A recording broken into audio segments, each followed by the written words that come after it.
moved it over to community services, then we moved it back, right? Lots of transitions. We have seen the introduction and faced the introduction of xylazine, fentanyl, nitrazine. There's a new drug now. I can't remember the name of. Anyway, there's new things happening all the time, and Trina was instrumental in helping to build our opioid overdose response plan, which allows us to use, as Nico said, the word on the street, the stories that she was hearing in the community helped us to figure out if we were seeing clusters of overdoses and things like that. And so you have saved countless lives. You just don't even know how many lives you've saved, because you have educated thousands of students and parents and all of us and law enforcement, and you just, it's hard to, those are intangible items of how many lives have been touched by you. Well, then I can't leave, I guess. I know. and that's what makes it so cool about, you know, I don't consider it leaving, I consider it a transition to working with youth, which is the future. And post-pandemic has been probably most impacted. So I love that you're moving into that space. I love that you're gonna stay on the steering committee, that we're still gonna see you, that you are gonna have more time back in your life for you, which is very important, and your health. And I just want to celebrate all your successes.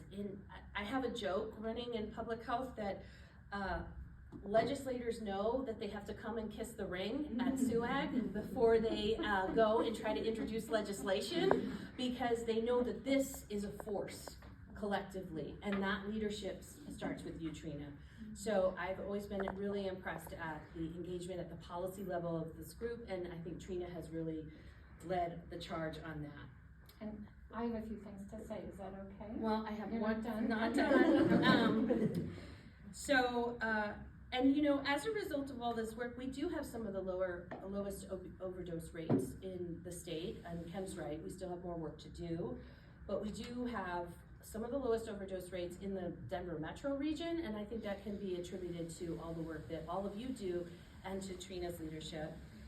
And so when I was sitting down and reflecting on Trina's leadership today, because it's kind of difficult to think about how she touches everyone, and I realized that it was never about being in charge for you, for this group.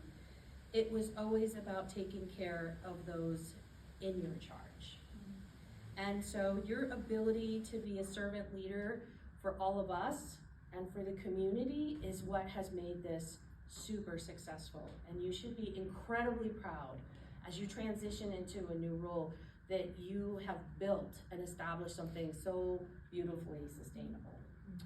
And I just want to recognize her for being brilliant, smart, passionate, generous, one of the best advocates that I know, and one of the most loving people that I know. And so I want to say that on behalf of Boulder County Public Health, you represent the best in public service, and you represent the best in our community. And we are super grateful for everything that you have done. So thank you, Trina.